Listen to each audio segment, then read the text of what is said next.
Like your bank account, bacteria are microscopic, right? In school, university, or any place, if you want to see bacteria, you will need to bring a microscope. They are called microorganisms after all.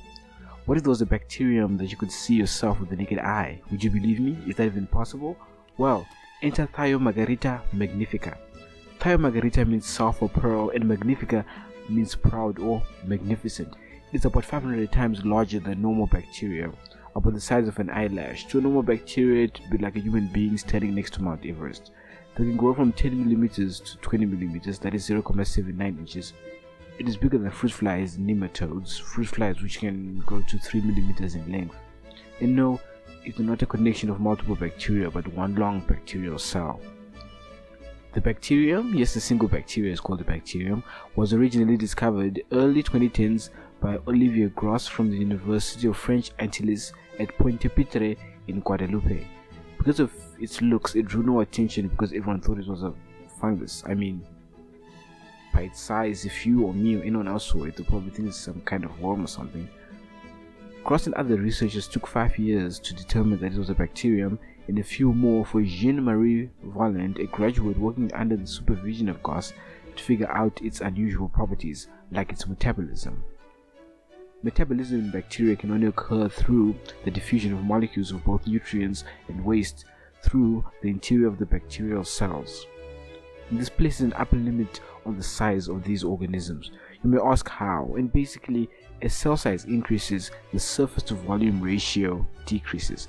Think of an orange versus a watermelon. The difference in their volume is larger than the difference in their surface area. T. namibiensis can help us here. T. namibiensis is named after the place where it was discovered, Namibia. It was discovered in 1999 and considered the largest bacterium until the discovery of T. magnifica. T. namibiensis has a little sac where it stores water and nitrates. It then pushes the sac to the cell wall where diffusion can take place. Thiomargarita magnifica also has a similar vacuole present and is thought to work in a similar way.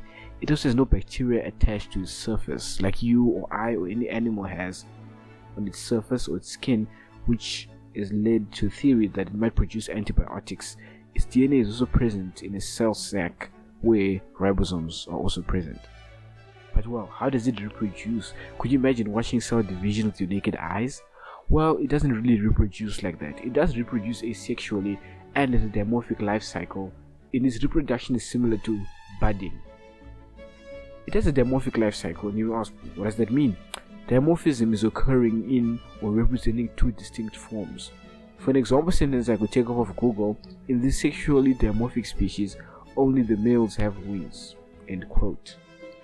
The way it reproduces is similar to budding on a tree. Budding, kind of like a tree, but imagine if a branch grew and from this branch a whole new other tree developed. And you may be wondering now, how long does it take? I mean, this is a large cell, and building itself up again is a grand task. Well, they can take up to 2 weeks to divide fully, so you better thank your cells for dividing so quickly. Now, bacteria are tiny and they can't hit the subscribe button, but you can, so